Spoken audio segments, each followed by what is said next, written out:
Assalamualaikum warahmatullahi wabarakatuh. Alhamdulillahi rabbil alamin. Wassalatu wassalamu ala asyrafil anbiya'il mursalin Sayyidina Muhammadin wa ala alihi wa sahbihi ajma'in. Amma ba'd. Alhamdulillah, bertemu kembali dengan saya, pengasuh Pondok Pesantren Abnaul Khairat Kabupaten Parigi Motong.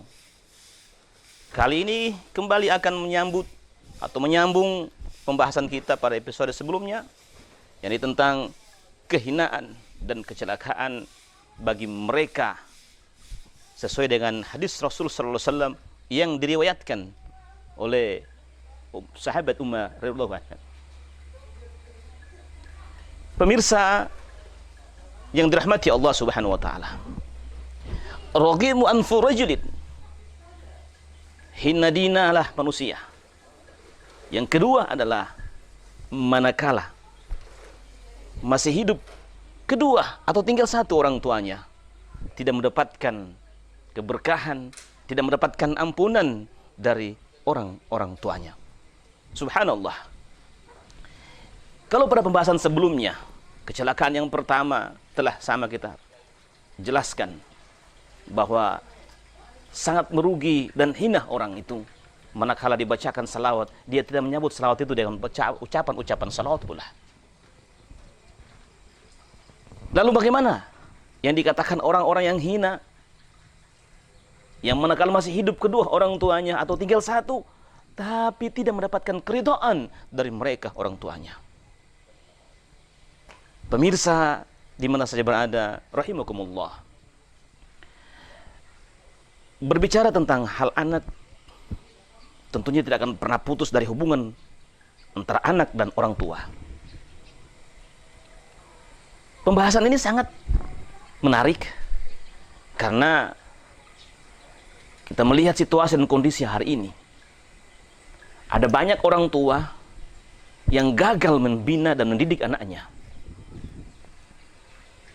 Dan ada juga anak-anak yang tidak mampu menjadi anak yang soleh ataupun soleha, tidak mampu berbuat baik terhadap kedua orang tuanya. Sementara kaum muslimin, ada beberapa penjelasan tentang itu, bahwa anak itu tergantung kedua orang tuanya. Ridallah fi ridal walidain wa sukhtullah fi sukhtil walidain. Ridha Allah itu terletak ridanya orang tua, dan murka Allah terletak murkanya kedua orang tua.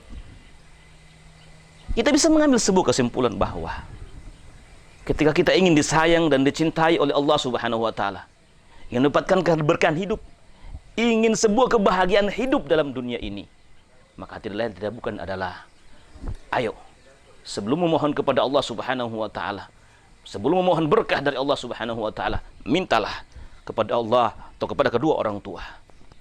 Kalau saja orang tua sudah ridho, ikhlas melihat anaknya, yakin dan percaya, pastilah Allah Subhanahu wa taala akan mengabulkan segala permintaan kita. Kenapa? Karena Allah Subhanahu wa taala telah ridho dengan keberadaan kita. Pemirsa di mana saja berada, anak adalah aset bagi orang tua. Anak adalah merupakan salah satu hal yang bisa membahagiakan orang tua. Justru sebaliknya, anak juga bisa mencelakakan orang tuanya. Tergantung dari anak itu sendiri. Atau bahkan tergantung pula bagaimana kedua orang tua mendidik anaknya. Pernah terjadi dalam sebuah riwayat Rasul sallallahu alaihi wasallam. Suatu ketika ada salah seorang mengadu kepada baginda Rasul sallallahu alaihi wasallam, yang diadukan adalah orang tuanya. Datanglah salah seorang anak mengadu kepada baginda Rasulullah sallallahu alaihi wasallam, "Ya Rasulullah, aku ini adalah seorang anak yang akan mengadukan bapakku karena orang tua aku ini punya banyak utang terhadap diriku. Berkali-kali, berulang-ulang menagih utang itu, tapi tak sepeser pun dilunasi atau dibayar oleh orang tua itu." Maka Rasul sallallahu alaihi wasallam pada saat itu kemudian memanggil di antara keduanya. Dipanggillah anak Dan dipanggillah sang orang tua ini. Setibanya di hadapan Rasul sallallahu alaihi wasallam, maka Rasul bertanya kepada sang anak, "Ya fulan, kau sebagai anak, apakah benar ini orang tuamu?" Maka anak itu pun menjawab, "Iya benar. Dia atau beliau adalah orang tuaku." Saatnya orang tua ditanya, "Wahai orang tua, apakah benar ini adalah anakmu?" Orang tua itu menjawab, "Betul ya Rasulullah." Ditanya kembali anaknya, "Wahai sang anak, betulkah orang tuamu mengutang atau berutang?" "Betul ya Rasulullah, tapi tidak pernah dibayar." Ditanya lagi orang tua, "Betulkah kau pernah utang sama anakmu?" "Benar, tapi aku ingin membayarnya, namun apa boleh buat? Aku belum punya kesanggupan untuk membayar utang-utangku itu." Kelihatanlah di situ wajah Rasulullah merah padam, seakan-akan dia mau berteriak dan memarahi sang anak itu. Sehingga muncul perkataan orang tua itu, perkataan Rasulullah SAW kepada sang anak, "Kamu dan hartamu sesungguhnya adalah milik orang tuamu." Kamu, kata Rasulullah, dan hartamu adalah milik kedua orang tuamu. Subhanallah. Jawaban yang sangat singkat tapi mengandung makna. Ini berarti bahwa sesungguhnya seberapapun kemampuan dan kesanggupan anak untuk membalas jasa orang tuanya, sungguh tak akan pernah bisa dibalas.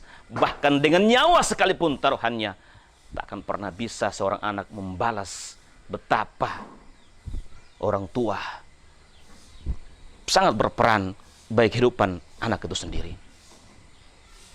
Pemirsa di mana saja berada, jamaah sekalian dirahmati Allah Subhanahu wa taala. Oleh dan sebab itu, sebagai seorang anak, ayo bisa mampu mengerti diri, memahami kondisi dan situasi. Lihatlah bahwa tanpa mereka orang tua kita, kita tak mungkin bisa seperti ini. Tanpa ayah dan ibu kita, yakin dan percaya, kita tak akan pernah lahir ke bumi ini.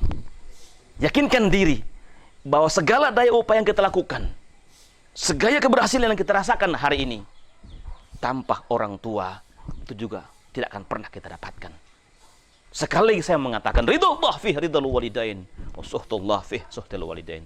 Ridha Allah itu tergantung ridhanya orang tua, murkanya Allah tergantung murkanya kedua orang tua. Kalau orang tua sudah sayang sama anaknya, yakin dan percaya Allah pun akan ridha.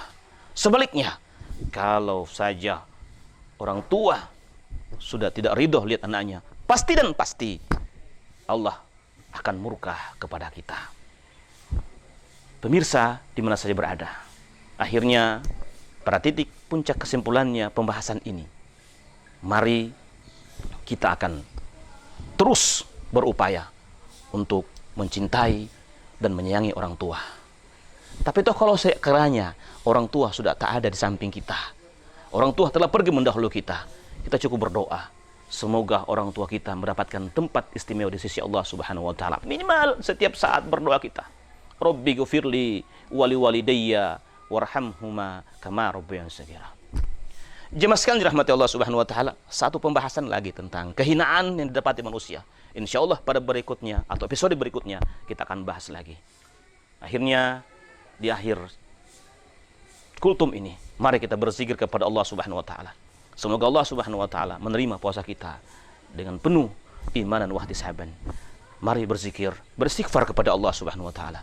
Asyhadu an la ilaha illallah wa nastaghfirullah. Nas'aluka ridhaka wal jannah wa na'udzu bika min syahtika wan nar. Asyhadu an la ilaha illallah wa nastaghfirullah. Nas'aluka ridhaka wal jannah wa na'udzu bika min syahtika wan nar. Asyhadu an la ilaha illallah wa nastaghfirullah. Nas'aluka ridhaka wal jannah ونعوذ بك من شهتك والنار. اللهم إنك عفو تحب العفو فاعف عنا. اللهم إنك عفو تحب العفو فاعف عنا. اللهم إنك عفو كريم تحب العفو فاعف عنا يا كريم. اللهم لك صمت وبك آمنت وعلى رزقك أفطرت برحمتك يا أرحم الراحمين. والله المستعان. السلام عليكم ورحمة الله وبركاته.